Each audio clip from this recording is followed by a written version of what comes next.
जय गुरु जी संगत जी। ओम नमः शिवाय। शिवजी सदा सहाय। ओम नमः शिवाय। गुरु जी सदा सहाय। वर्ष 2000 में दक्ष को अपच के साथ ज्वर और वजन घटने की शिकायत हो गई। उसके शरीर की गांठें सूज गई थी। चिकित्सकों ने उसे प्रतिजैविक दवाओं से स्वस्थ करने का विफल प्रयास किया।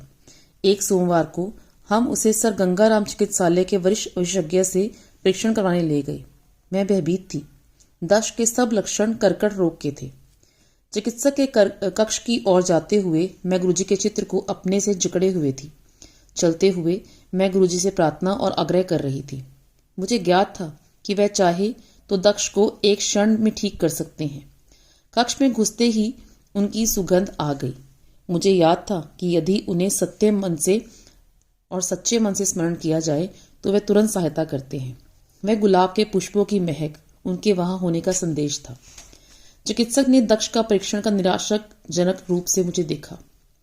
उनके अनुसार प्लीहा और यकृत दोनों बहुत बड़े हुए थे, जो असाध्यता की ओर संकेत दे रहे थे। चिकित्सक ने मुझसे भी वह अंग स्पर्श करवाए जिससे मुझे उनकी क्षति का ज्ञात हो सके। उन्होंने तत्काल प्राथमिक चित्रण की सलाह दी जिससे रोग के विस्तार का अनुमान लगा सके। मेरी आंखों में आंसू भर गए। मैं उत्सुकता से गुरुजी से इस कठिनाई से निकलने के लिए प्रार्थना कर रही थी। मैंने उनके इन चमत्कारों के बारे में सुना था और विश्वास था कि वह मेरे बेटे को पुनः स्वस्थ कर सकते हैं। प्रयोगशाला तक 40 मिनट की यात्रा में हमारे साथ रही गुरुजी की सुगंध। यह संकेत करती रही कि सब ठीक हो जाएगा। वहां पर जब परीक्षण चल रहा था, मेरे बेटे और मुझे, हम दोनों को गुरुजी की सुगंध आती रही। अंततः गुरुजी की कृपा से परीक्षण में कुछ नहीं निकला। यकृत और प्लीहा दोनों सामान्य थे। लक्षण बदल चुके थे। गुरुजी ने हमारी प्रार्थना स्वीकार कर मेरे पुत्र को नवजीवन प्रदान किया था। जय गुरुजी, जय गुरुजी। शाम को जब हम गुरुजी के पास पहुंचे तो प्रवेश करते हुए मैं उनको उस दिन के घटनाक्रम के बारे में बताना चाह रही थी।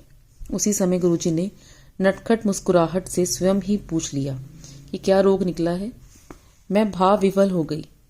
उनके पहले ही उस दिन की सब घटनाओं का ज्ञान था और फिर भी उन्होंने हमारी उत्सुकता को शांत करने का अवसर दिया था। मैंने उनको बताया कि चिकित्सक को कर्कट रोग होने का अंदेशा था।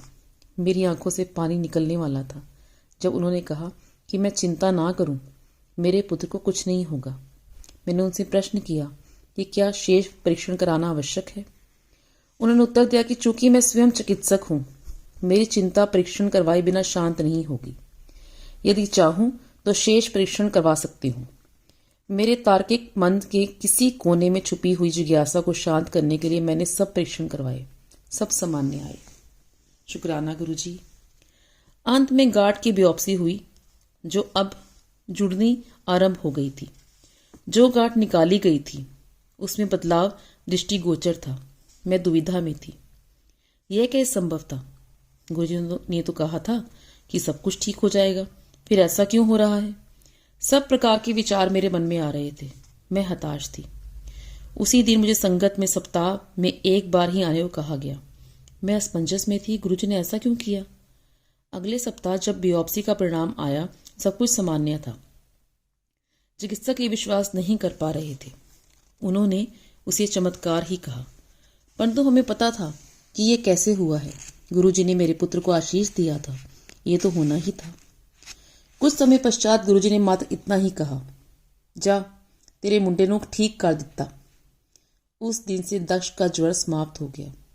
उसकी भूख ठीक हो गई, गांठ कम हो गई और सब लक्षण भी मिट गए। गुरुजी धन्य हैं कि सब ठीक हो गया।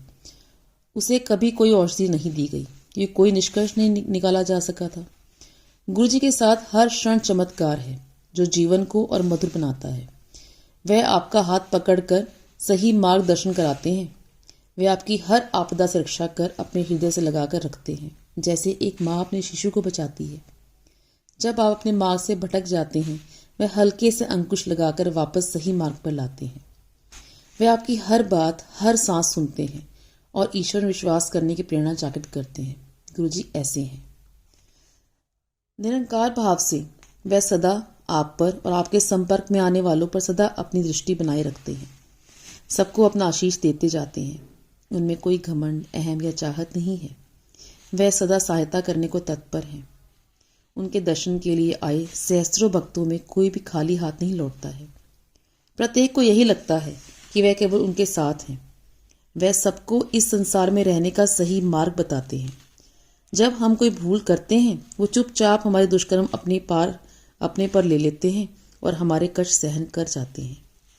उनको सदृश कोई नहीं है, ना हुआ है ना ही होगा। कुछ वर्ष पूर्व मेरी माँ को हीमोग्लोबिन कम होने के कारण चिकित्सालय में प्रवेश कराना पड़ा था।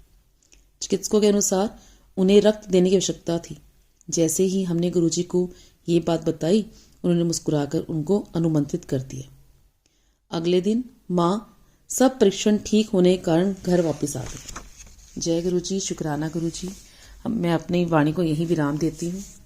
आज का सत्संग दिल्ली से था, और अगर ऐसे ही कोई भी सत्संग शेयर करना चाहता है अपना संगत जी के साथ, तो वो अपना सत्संग दिए हुए व्हाट्सएप नंबर पे ज़रूर भेजें।